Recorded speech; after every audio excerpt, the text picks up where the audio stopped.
Welcome back to the Farm Show on Westplex Talk 1045 for Saturday, March 14th, 2026. It is our third segment of the show. We call it C Block here on the show.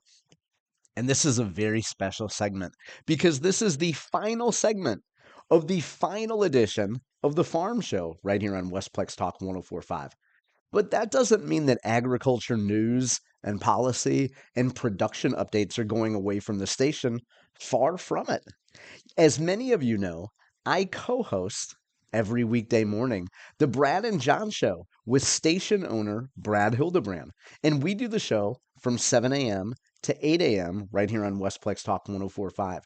And most days on the A block, I do 3 headlines every day that are top local headlines from johncombest.com. We'll get to johncombest.com in just a moment. And usually, I do not include a lot of agriculture updates in the top 3 because I've been saving those over the last several months. I've been saving those for the standalone show, the Farm Show, on Saturday. Moving forward, I will be including ag updates, information, production notes in John's top 3 in that first segment of the Brad and John Show. Now, I mentioned johncombest.com, and I don't pimp that website very much on this show, on the Farm Show. But as many of you know, I created johncombest.com back in October 2001, actually a little bit before that. But I began updating the website every day in October 2001. And every day since October 2nd, 2001, I've updated that website. That's daily. That's not weekdays. That's not occasionally. That's 365 days a year. There have been no holidays. There have been no days off.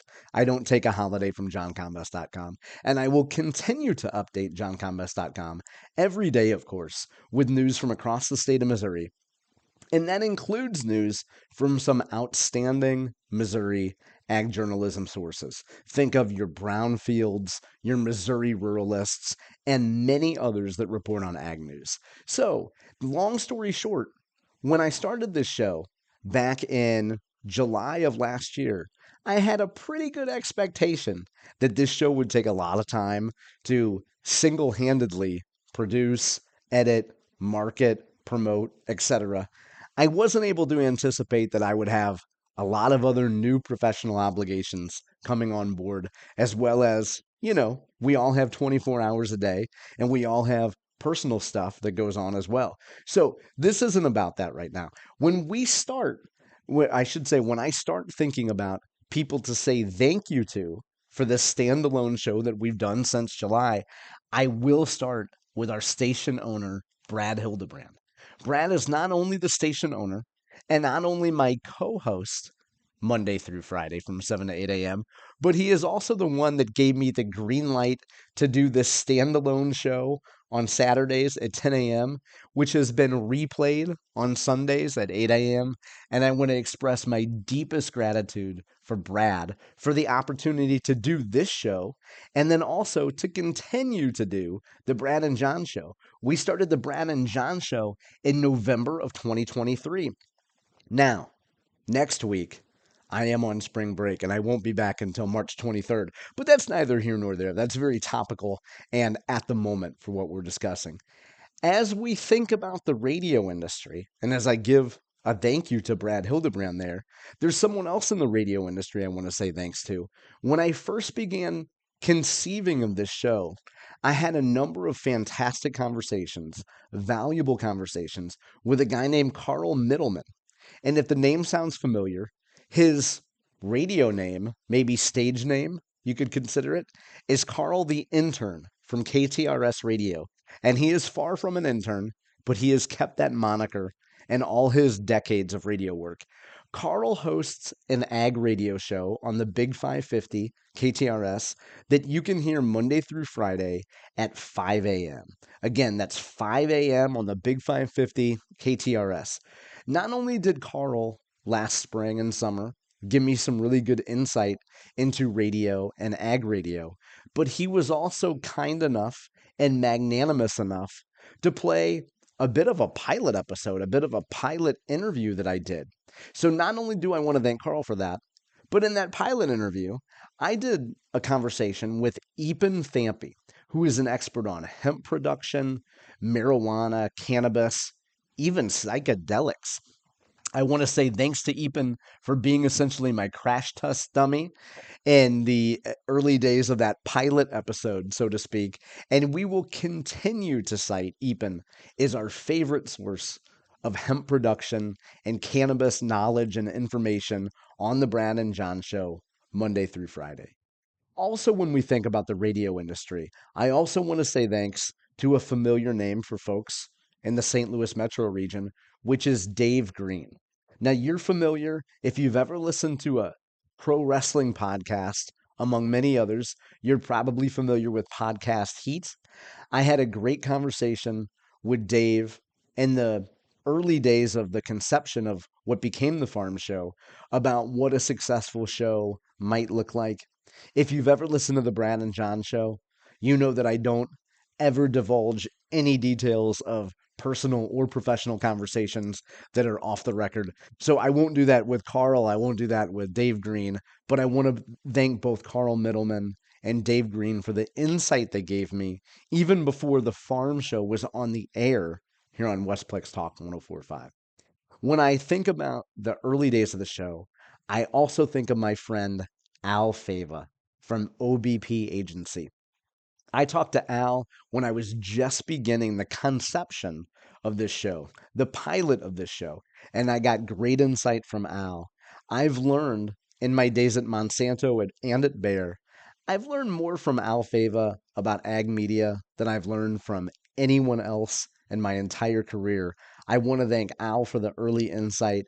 And Al, you and your clients always have an open invite to be on any part of John's top three Monday through Friday. I will always include Al Fava ideas and content and clients gladly.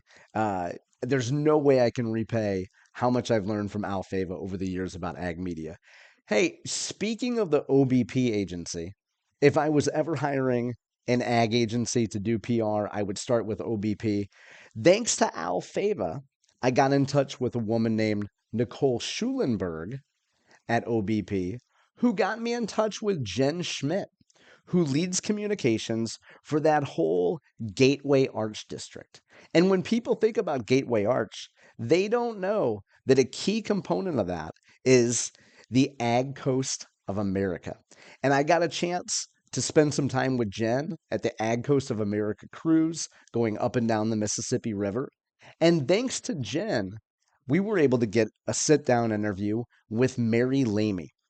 If you go back to the archives on YouTube at Farm Show Radio, you can hear our whole conversation with Mary Lamy, not just about the Gateway Arch area and what they do in terms of riverboat cruises and promoting the Arch and other landmarks in downtown St. Louis, but also the value of the waterways to the ag industry and the overall American supply chain. Again, thanks to Jen Schmidt, Nicole Schulenberg, and Mary Lamy for that conversation that we had back in the fall. We had a number of other guests on the Farm Show that took the time to sit down with us or get together over the phone and have conversations about agriculture in our 4-county broadcast area. And our very first ever guest on the Farm Show, besides that pilot episode, our first regular show was Ag Director Chris Chen. I want to thank Chris and her team for the opportunity to have that very first conversation on our maiden voyage of the Farm Show. Also, early on, when we think back to August of 2025, we had a triple header episode where we were visiting with Kaylin Beatty. Her and her family were named the 2025 Franklin County Farm Family. And Kaylin gave us some details about what it was like to teach agriculture at Washington Middle School, among many other topics. That same day, we had Greenfield Robotics head of business development, Jared Brown. It was maybe the most fascinating interview I think we had on the Farm Show to talk about how robotics are changing weed control and sustainability on farms. It's a very niche thing right now, and it certainly isn't on a large percentage of farms. But even as a big chemical guy that literally put food on the table working for an agrochemical company. I gotta say, to quote hippies in the 1960s, you don't have to be a weatherman to see which way the wind is blowing. And there's a big movement to non chemical weed control. It probably won't be the cornerstone anytime soon, but it will be a valuable tool in the next decade or so, I would say. Also, that same day, we hosted State Representative Cameron Parker from Campbell, Missouri, to talk about her water preservation bill, what it does, and what it means to farmers. We also had the opportunity to speak with Allie Crick, and she is the manager of public relations and officer oversight for the Missouri Beef Industry Council. And she talked about one of the coolest things we've heard about on this show, which is beef in the classroom. And you can find out more about the Missouri Beef Industry Council by going to mobeef.org. One of my favorite events that I had the opportunity to go to was to visit the America's Heartland packing facility out in Warren County, just outside of Wright City. I guess you could consider it inside Wright City. Missouri Ag Director Chris Chen set us up with America's Heartland Packing's Jennifer Dibburn and their tour team, and we got a fantastic tour, a really insightful tour, a behind the scenes look at how much that facility means to Warren County. They continue to hire folks, and you can go to the American Foods Group website or America's Heartland Packing on Facebook, and you can see the high quality, high paying jobs that that company and those folks have brought to Warren County. We'll continue to update you on that business on the Brad and John Show. And on the corporate side, there are too many folks to name here when it comes to investor relations. But as you know, we've done some quick and dirty summaries, or sometimes long and clean summaries, I guess you could say, of quarterly earnings calls. And the folks who work in the investor relations department do yeoman's work to make sure that folks like me and ag journalists, financial journalists can get the information they need. So just want to generically give a big shout out to those folks who've provided that information and been able to provide us with answers to follow-up questions as they relate to quarterly earnings. Also, a big shout out to my friends at the Bayer Company, many of whom were former colleagues of mine at Monsanto and Bayer, for the insight they have given on and off the record about some of the challenges and opportunities that that company faces. Earlier in this show, we played highlights from the Ask the Agronomist show that's produced by DeKalb Asgrow, Western Illinois. Still my favorite agronomy show. And I look forward to any relevant updates that are on that show about ag policy going forward. I believe there's still some regulatory approvals in the pipeline that might be coming soon for the Bayer folks. And I'm sure we will end up mentioning some of those on the Brad and John show. Another big major shout out to probably my favorite news source, my favorite, certainly publisher and television show, and that's the folks behind the Missouri Times and This Week in Missouri Politics. Scott Fawn, Kelton Turner, Jake Croson.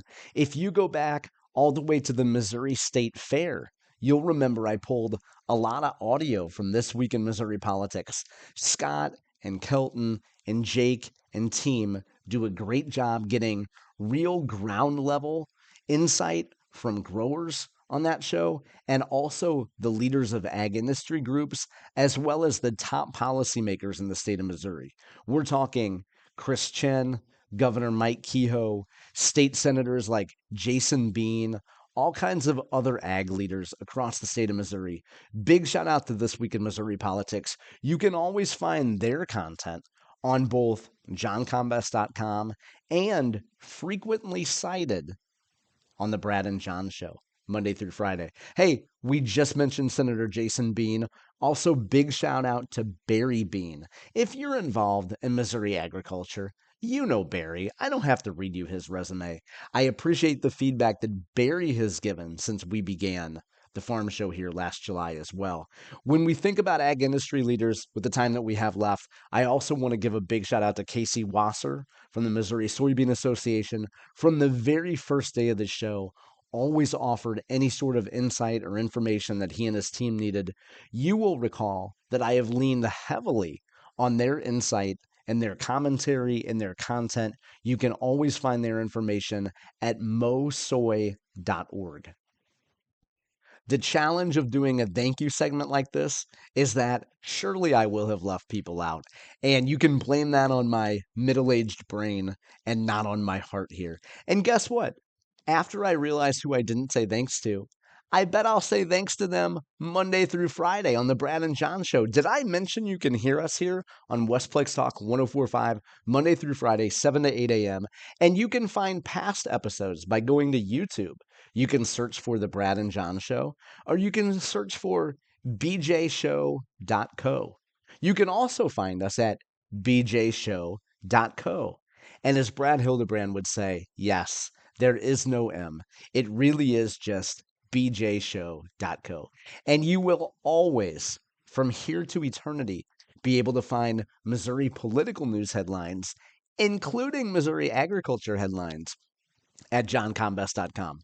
Thank you for listening. I hope you choose to join us Monday through Friday on the Brad and John Show.